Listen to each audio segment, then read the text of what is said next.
बिस्मिल्लाहिर्रहमानिर्रहीम। दोस्तों, कब्र और आखिरत में लम्हा भर का भी अज़ाब बर्दाश्त से बाहर होता है। हमारे नाजुक जिस्म जहन्नम की भड़कती हुई आग का मुकाबला नहीं कर सकते।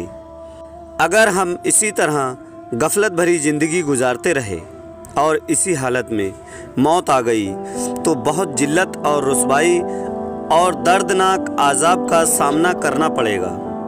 मेरे दोस्तों, हमें जल्द से जल्द अपने गुनाहों से तौबा कर लेना चाहिए और रो रो कर अल्लाह ताला से माफ़ी मांग लेनी चाहिए।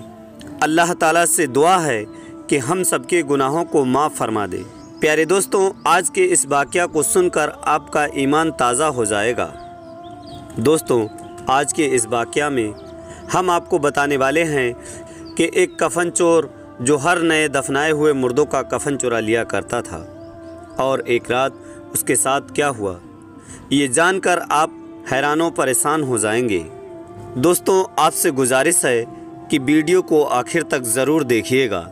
और हाँ दोस्तों, अगर आपने अभी तक हमारे चैनल को सब्सक्राइब नहीं किया है तो प्लीज़ हमारे हिंदी इस्लामिक चैनल को सब्सक्राइब करके हमें सपोर्ट ज़रूर करें।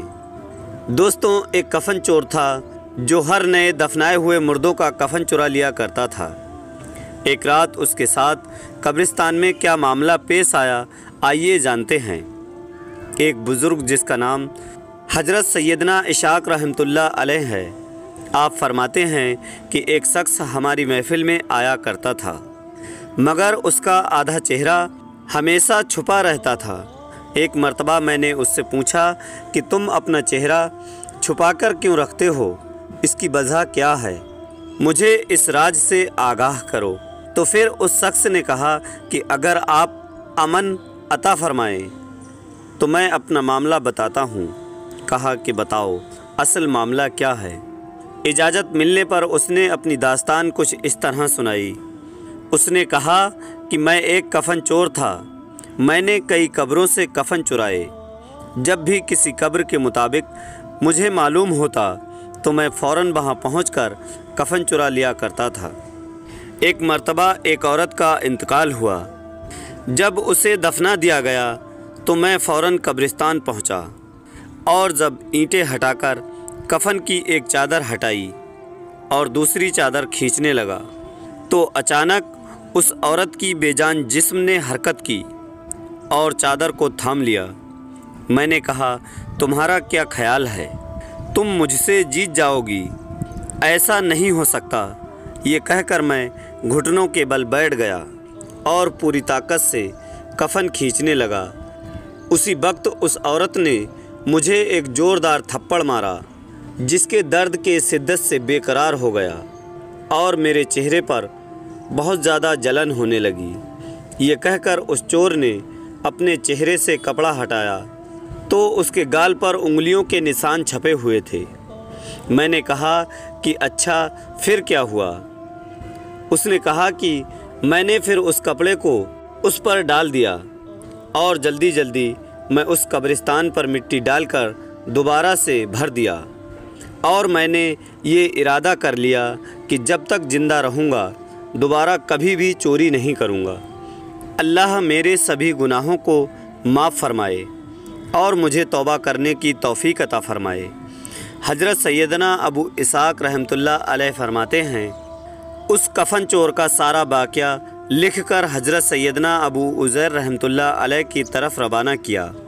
उन्होंने जवाब लिखकर भेजा कि उससे पूछो कि जो मुसलमान किबले की तरफ दफनाए गए थे, क्या सबके चेहरे किबले की तरफ ही थे या किबले से फिर गए थे? मैंने कफन चोर से पूछा तो उसने कहा कि मैंने जितने लोगों के कफन चुराए हैं उनमें से अक्सर के चेहरे किबला से फिर चुके थे। हज़रत सैयदना अबू इसाक रहमतुल्लाह अलैह फरमाते हैं कि मैंने ये बात लिखकर हज़रत अबू उज़ैर रहमतुल्लाह अलैह की खिदमत में भेजी तो उन्होंने जवाब में ये तहरीर भिजवाई कि इन्ना लिल्लाहि व इन्ना इलैहि राजिऊन। ऐ इसाक, जिन लोगों के चेहरे किबला से फिर चुके थे उनका खात्मा सुन्नत पर नहीं हुआ। प्यारे दोस्तों, अल्लाह हमें अपनी हिफ्ज़ो आमान में रखे और हमारा खात्मा हुजूर सल्लल्लाहु ताला अलैहि वसल्लम के सुन्नतों पर फरमाए। दास्ताने इबरत में हमारे लिए इबरत मौजूद है।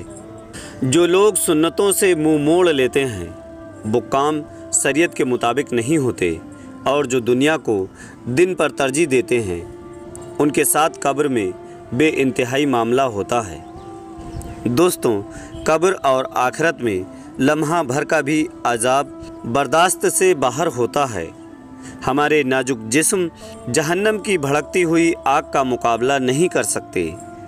अगर हम इसी तरह गफलत भरी ज़िंदगी गुजारते रहे और इसी हालत में मौत आ गई तो बहुत जिल्लत और रुसवाई और दर्दनाक अजाब का सामना करना पड़ेगा।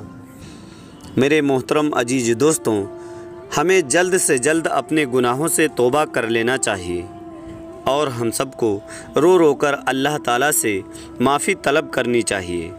वो हम सबके गुनाहों को माफ़ ज़रूर करेगा।